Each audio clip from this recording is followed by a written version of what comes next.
Hello everyone, welcome to sweet memories. Upcoming రివ్యూలోకి వెళ్ళిపోదాం. జగదాత్రి కేదార్ని కంప్లీట్గా నమ్మిన కౌశికి సుధాకర్ మళ్ళీ వాళ్ళని ఇంటి లోపలికి ఎలౌ చేస్తారు. అదంతా చూసిన నిషిక, యువరాజ్, వైజయంతి చాలా జెలస్గా ఫీల్ అవుతారు. నిషిక తన రూమ్లోకి వచ్చి చాలా కోపంగా వైజయంతితో, ఏంటత్తయ్యా, మన మాటకి కొంచెం కూడా వాల్యూ లేదా?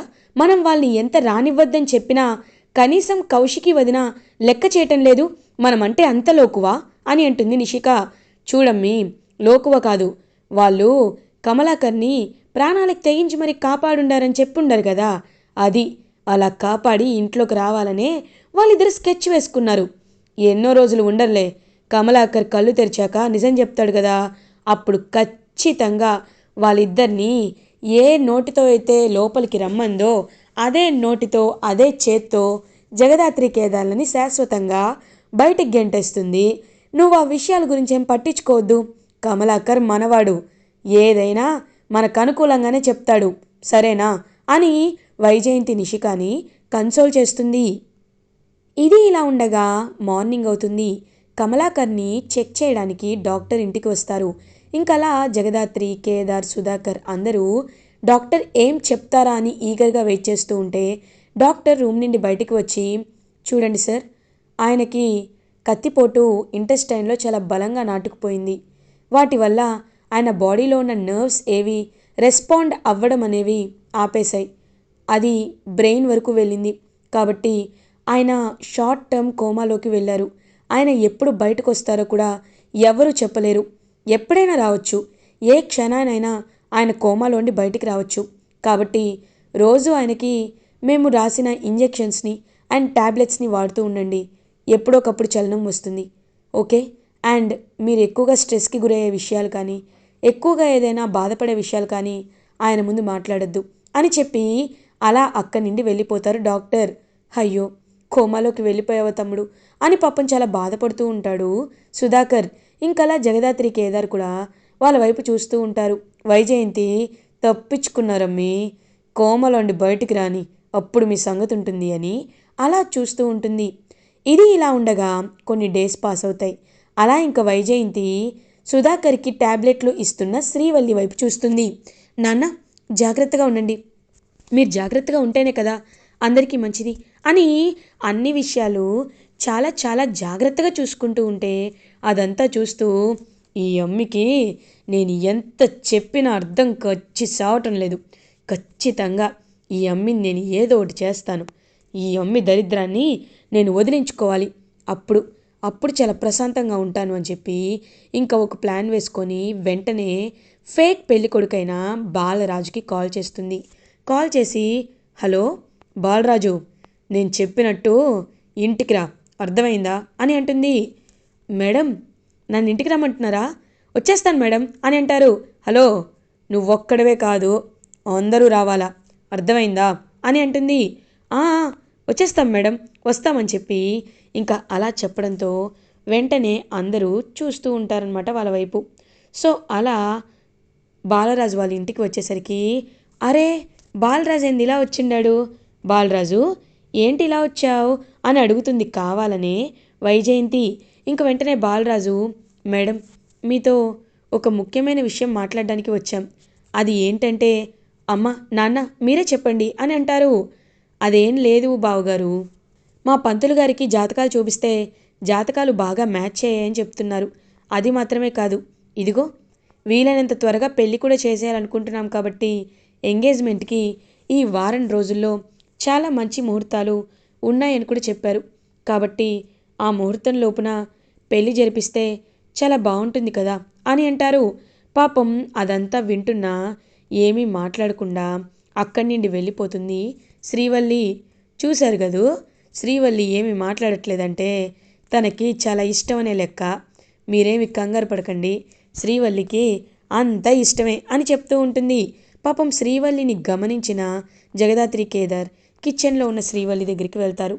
వెళ్ళి, శ్రీవల్లి, అసలు నిజం చెప్పు, ఈ పెళ్ళి నీకు ఇష్టమేనా అని అడుగుతారు. ఇంక శ్రీవల్లికి ఏం ఆన్సర్ ఇవ్వాలో కూడా అర్థం కాదు. వదినా, ఒక్కటి మాత్రం నిజం, నేను ఈ పెళ్ళి చేసుకునేదే అమ్మ కోసం. ఎందుకంటే అమ్మ నన్ను చాలా నమ్ముతుంది. అమ్మ పరువు పోకుండా ఉండాలని నేను మనస్ఫూర్తిగా కోరుకుంటున్నాను. అమ్మ నలుగురిలో చిన్న పుచ్చుకోవడం నాకు ఇష్టం లేదు. అందుకే నేను ఈ పెళ్ళికి ఒప్పుకున్నాను వదినా అని పాపం హార్ట్ఫుల్గా తన మనసులో ఉన్న మాట చెప్తుంది. ఇంకా జగదాత్రి అలా కేదార్ దగ్గరికి వస్తుంది. కేదార్ కేవలం వైజయంతి అత్తయ్య గారి కోసమే, తను ఇచ్చిన మాటని నిలబెట్టుకోవడం కోసమే, తన అమ్మ ఎవరి ముందు చిన్న పుచ్చుకోకూడదని ఇలా చేస్తుందంట. వీళ్ళని చూస్తే ఖచ్చితంగా ఫ్రాడ్ గాల్లా ఉన్నారు, ఫ్రాడ్ ఫ్యామిలీలా ఉన్నారు. వీళ్ళ గురించి ఎలా అయినా సాక్ష్యాలతో సహా మనం కౌశికి వదిన ముందు బయట పెట్టాలి. బయట పెడితేనే బుద్ధొస్తుంది అని అంటుంది. ఖచ్చితంగా దాత్రి, మనం జేడీ కేడీలుగా మారి ఇతని ఫోటో తీసుకొని ఒక్కసారి అన్ని పోలీస్ స్టేషన్స్కి పంపించినా, లేకపోతే రమ్య అని చిన్న ఇన్ఫర్మేషన్ అడిగినా ఖచ్చితంగా రమ్య అన్ని విషయాలు మనకి చెప్పేస్తుంది కదా అని అంటారు. అది నిజమే, చూద్దాం అని ఇంకా అలా బయలుదేరుతారు జగదాత్రి అండ్ కేదార్. కరెక్టే కేదార్, ఖచ్చితంగా చేద్దాం అని అలా ఇంకా జగదాత్రి కేదార్ ఇద్దరూ అయితే బాలరాజు ఫోటోని తీసుకొని రమ్యకి పంపిస్తారు. రమ్య వెంటనే వీడు ఎవడు, ఎక్కడుంటాడు, ఏం చేస్తూ ఉంటాడు, ఈ ఇన్ఫర్మేషన్స్ అన్నీ నాకు కావాలి, ఖచ్చితంగా కావాలి అని చెప్పడంతో ఇంకా అలా ఎంతో హ్యాపీగా ఫీల్ అయ్యి, ఓకే మేడం, వీడి గురించి మీకు మేము పూర్తి ఇన్ఫర్మేషన్ ఇస్తామని చెప్పి ఇంకా అలా మొత్తం అతని గురించి వెతకడం స్టార్ట్ చేస్తారు జగదాత్రి కేదార్ అండ్ టీమ్. ఇది ఇలా ఉండగా 2 days పాస్ అవుతాయి. వైజయంతి ఎంతో హ్యాపీగా రేపే ఆ శ్రీవల్లికి ఎంగేజ్మెంట్ జరుగుతుంది, దాని తర్వాత ఖచ్చితంగా అది బయటికి వెళ్ళిపోతుంది, వెళ్ళిపోయిన తర్వాత నాకు ఎంతో ఎంతో హ్యాపీగా ఉంటుంది, అదే కదా నాకు కావాల్సింది అని చెప్పి ఇంకా అలా ఎంతో హ్యాపీగా ఉంటే శ్రీవల్లి మాత్రం పాపం అలా బాధగా చూస్తూ ఉంటుంది. ఈ ఇంటికి నేను వచ్చి కొన్ని రోజులే అయినా ఈ ఇల్లు నాకు ఎంతో అనుబంధాన్ని ఇచ్చింది. నిజంగా ఈ ఇంటిలో ఉన్న ప్రతిరోజు నేను సంతోషంగానే ఉన్నాను. అమ్మ నన్ను ఎందుకు దూరం పెడుతుందో తెలీదు, కానీ ఒకటి మాత్రం నిజం, ఈ ఇంట్లో ఉన్న బంధాన్ని నేను ఎప్పటికీ వదులుకోను. ఈ ఇల్లు నాకు 2 అన్నయ్యలనిచ్చింది, నిజంగా ఎంతో హ్యాపీగా ఉండే ఇల్లు అని చెప్పి పాపం ఇల్లంతా చూస్తూ అలా ఇంకా జగదాత్రి కేదార్ రూమ్కి వెళ్తుందనమాట శ్రీవల్లి. అయ్యో ఏంటి వదిన వాళ్ళు పాపం స్కూల్కి వెళ్ళినట్టున్నారు, వాళ్ళ రూమ్స్ అన్నీ ఇలా ఉన్నాయి ఏంటని చెప్పి చూస్తూ రూమ్ సర్దుతూ ఉంటే అప్పుడే డ్రాలో సుహాసిని ఫోటో కనబడుతుంది శ్రీవల్లికి. ఇంక వెంటనే అలా సుహాసిని ఫోటో తీసుకొని చూస్తూ ఉంటుంది. చూసి ఈ ఫోటో అని చూస్తూ ఉంటే అప్పుడే కరెక్ట్గా వైజయంతి ఎక్కడికి వస్తుంది. ఏంది శ్రీవల్లి, ఏం చేస్తున్నావు ఇక్కడ అనేసరికి ఇంకా అలా ఫోటోని దాచిపెట్టేసుకుంటుంది శ్రీవల్లి. అబ్బే ఏం లేదు అని అలా దాచిపెట్టుకుంటుంది. లేదు నువ్వేదో చేస్తున్నావు ఏంటి అని అడిగేసరికి ఏం లేదు అమ్మ, జస్ట్ రూమ్ సర్దుతున్నాను అంతే, అంతకుమించి నేనేం చేయటం లేదు అని పాపం కవర్ చేసేసుకుంటుంది. సో వెంటనే అలా కవర్ చేసుకున్న తర్వాత ఎలా అయినా అన్నయ్య వదిన వచ్చిన తర్వాత నేను వీటి గురించి ఖచ్చితంగా అడగాలి అని గట్టిగా ఫిక్స్ అవుతుంది. ఫిక్స్ అయ్యి అడుగుతుంది జగదాత్రి కేదార్ని. శ్రీవల్లి వదిన ఒక్క నిమిషం, ఈ ఫోటోలో ఉన్నది అని అనేసరికి ఈ ఫోటోలో ఉన్నది మా కేదార్ వాళ్ళ అమ్మగారు సుహాసిని గారు అని చెప్పడంతో ఒక్కసారిగా శ్రీవల్లి షాక్లో ఉండిపోతుంది. ఏంటి మీరు మాట్లాడేది నిజమా, ఈవిడ కేదార్ అనే వాళ్ళ అమ్మ అని చూస్తూ ఉంటుంది. ఏ శ్రీవల్లి ఎందుకలా అడుగుతున్నావు, నీకు వీళ్ళని ఎప్పుడైనా చూసావా అని అడిగేసరికి వదిన నాకు తను మా అమ్మ చిన్నప్పుడు అనాథాశ్రమాలయంలో వదిలేసేటప్పుడు ఒక ఫోటో ఇచ్చారన్నాను కదా, ఆ ఫోటో ఎవరిదో కాదు, ఇదిగో ఈవిడిదే అని చెప్పడంతో ఒక్కసారిగా షాక్లో ఉండిపోతారు జగదాత్రి అండ్ కేదార్. నువ్వేం మాట్లాడుతున్నావు శ్రీవల్లి, నీకు మా అమ్మ ఫోటోనిచ్చిందా అని అడుగుతారు. అవును ఈ ఫోటోనే ఇచ్చారు, నాకేమీ అర్థం కావటం లేదు అని చూస్తూ ఉంటే లేదు ఏదో జరుగుతుంది కేదార్. అంటే నువ్వు చిన్నప్పటి నుండి వెతుకుతున్నా నీ తోపుట్టువు సిబ్లింగ్ నీ చెల్లెలు శ్రీవల్లినేనా? అందుకే శ్రీవల్లిని ఈ ఇంటికి వారసురాల్ని చేయకుండా వైజయంతి అత్తయ్య గారు పెళ్లికి ముందే అనాథ శరణాలయంలో వదిలి వచ్చేశారా అని ఆలోచనలో పడుతుందన్నమాట జగదాత్రి. అవును దాత్రి, నువ్వు చెప్తుంటే నాకు కూడా అది నిజమే అనిపిస్తుంది. అందుకే ఎలా అయినా శ్రీవల్లిని ఈ ఇంటి నుండి బయటికి పంపించేయాలనే కావాలనే వైజయంతి పిన్ని ఇన్ని ప్లాన్లు వేసింది. తన కన్న కూతుర్ని ఒకలా, వేరే వాళ్ళని ఇంకొకలా చూడ్డం పిన్నికి ఎప్పటినుండో అలవాటే. అందుకే అందరి ముందు కన్న కూతురని చెప్పినా తన కన్న కూతురు శ్రీవల్లి కాదు కాబట్టి అలా తన్ని టార్చర్ పెట్టింది అని అంటాడు కేదార్. అవును కేదార్, ఇప్పుడు అర్థమైంది వైజయంతి అత్తయ్య గారు ఎందుకు శ్రీవల్లిని అంతలా అంతలా దూరం పెడుతున్నారు. ఇప్పుడు ఖచ్చితంగా ఈ పెళ్ళిని మనం ఆపాలి, లేకపోతే మనం చాలా లాస్ అవుతాం అని చెప్పేసరికి శ్రీవల్లి జీవితం నాశనం అవుతుంది అని చెప్పేసరికి ఇంకా అలా ఆలోచనలో పడతాడనమాట. వెంటనే కేదార్ ఇది ఇలా ఉండగా మార్నింగ్ అవుతుంది. జగదాత్రికి రమ్య కాల్ చేస్తుంది. హలో మేడం, మీరు చెప్పారు కదా బాలరాజు ఇన్ఫర్మేషన్ కావాలని. అవును మేడం, మీరు గెస్ చేసింది కరెక్టే. అతను చాలా అంటే చాలా కల్ప్రిట్ మేడం. పాకెట్ స్నాపింగ్ కానీ, చైన్ స్నాపింగ్ కానీ, పిక్ పాకెటింగ్ కానీ వాడిపై చాలా పెట్టి కేసెస్ ఉన్నాయి. అది మాత్రమే కాదు, వాడు చాలా వరకు మోసాలు చేస్తూ ఉంటాడు. బెట్టింగ్స్ అని వేసి చాలామంది దగ్గర డబ్బులు లాగుతూ ఉంటాడు మేడం అని చెప్పేసరికి ఇప్పుడు వాడు ఎక్కడుంటాడు అనేసరికి మేడం వాడిప్పుడు ఒక పబ్లో ఉన్నాడు మేడం అని చెప్పేసరికి ఇంకా అలా జగదాత్రి కేదార్ ఇద్దరు బయలుదేరుతారు. బయలుదేరి చూసేసరికి ఆ పబ్లో వెయిటర్గా పనిచేస్తూ ఉంటాడు ఆ బాలరాజు. అదంతా జగదాత్రి వీడియో తీసుకుంటూ ఉంటుంది. సార్ ఇది మాత్రమే కాదు సార్, మీకు ఎలాంటి చెడ్డ పనులు కావాలన్నా, ఇల్లీగల్గా మీకు ఏ పౌడర్ కావాలన్నా నన్ను అడగండి సార్, నేను ఇస్తాను అని చెప్పి ఇంకలా కస్టమర్స్ దగ్గర పౌడర్ సప్లై చేస్తూ డబ్బులు కూడా తీసుకుంటూ ఉంటాడనమాట ఆ బాలరాజు. అప్పుడే కరెక్ట్గా బాలరాజు అని పిలవగానే ఎవరు అని వెనక్కి తిరిగి చూసేసరికి అక్కడ జగదాత్రి కేదార్ ఉంటారు. ఒక్కసారిగా వాళ్ళని చూసి షాక్ అయిపోతారనమాట. బాలరాజు వీళ్ళేంటి ఇక్కడున్నారు, అమ్మో అని చెప్పి పరిగెత్తుకొని పారిపోవాలనుకుంటే గట్టిగా పట్టుకుంటారు. ఏరా నా చెల్లెల్ని ఎంగేజ్మెంట్ చేసుకుంటావా? నువ్వు ఎంగేజ్మెంట్ చేసుకుంటావురా? ఇప్పుడు చూస్తానురా నీకు నా చెల్లెలికి ఎలా ఎంగేజ్మెంట్ అవుతుందో అని చెప్పి గట్టిగా చెప్తాడనమాట కేదార్. ఇంక చెప్పి అదే యూనిఫామ్తో అందరి ముందుకి బరబరా ఈడ్చుకొని పడేస్తాడు. అందరూ చూస్తూ ఉంటారు. ఏమైంది, ఏంటిది అని అడుగుతుంది కౌశికి. వదిన, ఆ రోజు మేము చెప్తే మీరు నమ్మలేదు కదా వదిన, ఇప్పుడు చూడండి ఏం జరుగుతుందో మీరే చూడండి వదిన. ఇతను సాఫ్ట్వేర్ ఇంజనీర్ అని, ఇతను ఉండేది లండన్ అని చెప్పారు కదా, కానీ ఇప్పుడు చూడండి వీడు ఒక పబ్లో వర్క్ చేస్తున్నాడు, వెయిటర్గా వర్క్ చేస్తున్నాడు.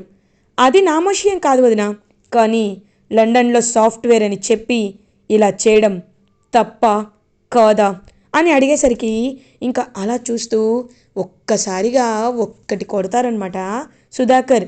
ఏరా ఎందుకు ఇలా చేసావు? ఎందుకు నా కూతురి జీవితాన్ని నాశనం చేయాలనుకున్నావు? యూ ఈడియట్, చెప్పు అని గట్టిగా అడిగేసరికి ఇంకలా చూస్తూ ఉంటుందన్నమాట వైజయంతి. బాలరాజు కూడా వైజయంతి వైపు చూస్తూ ఉంటాడు.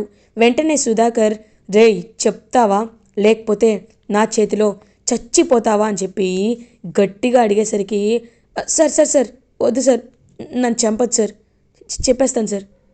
చెప్పేస్తాను. నన్ను ఇక్కడికి తీసుకొచ్చింది ఎవరో కాదు, అదిగో వైజయంతి గారే. నేను పని పాట లేకుండా రోడ్డుపై తిరుగుతుంటే నన్ను తీసుకొచ్చి ఇంతటి వాణ్ణి చేశారు. ఆవిడ కోటు సూటు ఇప్పించిన తర్వాత నన్ను పెళ్లి కొడుకుగా నటించమన్నారు. ఒక అమ్మాయి వస్తుంది హ్యాపీగా, అంతకంటే ఏం కావాలనుకున్నాను సార్, అంతే సార్ అని చెప్పేసరికి ఒక్కసారిగా సుధాకర్ కోపంగా వైజయంతి వైపు చూస్తాడు. ఎందుకు నీకు తనంటే ఇంత కక్ష? చెప్పు వైజయంతి, నువ్వు నీ కన్న బిడ్డల్ని ఒకలా, వేరే వాళ్ళని ఒకలా చూస్తున్నావంటే అది ఒక కన్న తల్లి ప్రేమ అని అనుకోవచ్చు. కానీ నువ్వు అలా చేయటం లేదు కదా, ఇంకా దారుణంగా చేస్తున్నావు కదా. నీ కన్న కూతురే అయినా సరే ఎందుకు నువ్వు శ్రీవల్లి విషయంలో ఇంత నెగ్లెక్ట్గా ఉంటున్నావు? శ్రీవల్లి జీవితాన్ని ఎందుకు నాశనం చెయ్యాలనుకుంటున్నావు? నాకు ఆ నిజం తెలిసి తీరాలి అని గట్టిగా అడుగుతాడు సుధాకర్. నేను చెప్తాను మావయ్య గారు, ఎందుకంటే శ్రీవల్లి మీ కన్న కూతురు కాబట్టి, శ్రీవల్లి స్వయాన కేదార్ చెల్లెలు కాబట్టి అని చెప్పడంతో ఒక్కసారిగా వైజయంతి షాక్లో ఉండిపోతుంది. వైజయంతి షాక్లో ఉంటుంది. సుధాకర్ వాళ్ళు కూడా షాక్లో ఉండిపోతారు. తను చెప్పేది నిజమేనా? నిజంగా తను నా కూతురా అని అనేసరికి, చెప్తావా చస్తావా అని అడిగితే చెప్తాను. అవును, జగదాత్రి కేదార్లు చెప్పింది నిజమే. తను నీకన్న కూతురే. ఎక్కడ మళ్ళీ నువ్వు తన వైపు వెళ్ళిపోతావోనని నిజం తెలిస్తే ఎక్కడ మళ్ళీ నన్ను దూరం పెడతావో, మా వాళ్ళందరినీ ఇలా చేస్తావో, యువరాజుకి ఎక్కడ వారసత్వం ఇవ్వకుండా ఈ కేదార్ శ్రీవల్లికే ఆస్తంతా జరిగేలా చేస్తావని ఇలా చేశాం అని చెప్పడంతో ఒక్కసారిగా ఇంకలా చెంప మీద కొడతారనమాట. వెంటనే కొట్టి చూస్తూ ఉంటారు. ఛీ, నువ్వసలు మనిషివే కాదు, నిన్ను ఖచ్చితంగా చంపేయాల్సిందే, చిచ్చి అని చెప్పి మనసులో అనుకుంటూ, అయినా నీలాంటి దానికి ఈ ఇంట్లో స్థానం లేదు. కానీ ఒక్కటి మాత్రం నిజం, నిన్ను ఖచ్చితంగా ఈ ఇంట్లోనే ఉంచుతాను. శ్రీవల్లికి కేదార్కి నిన్ను బానిసలా చేస్తాను. ఇప్పటి నుండి నువ్వు ఈ ఇంట్లో పని మనిషితో సమానం. చిన్న పిల్లని అనాథ శరణాలయంలో వదిలేసి తన్ని అంతలా చేస్తావా? ఛీ అని ఇంకా అలా వైజయంతిని పని మనిషిగా మారుస్తారు సుధాకర్. శ్రీవల్లి కూడా తన బిడ్డేనని, తన ఇంటి వారసురాలని తెలుసుకొని చాలా అంటే చాలా హ్యాపీగా ఫీల్ అవుతారు సుధాకర్. ఇలా ఎపిసోడ్ ఎండ్ అవుతుంది. ఫర్దర్ ఎపిసోడ్ రివ్యూస్ ముందుగా మీకు కావాలి అనుకుంటే మా ఛానల్ని సబ్స్క్రైబ్ చేసుకోండి. Thanks for watching.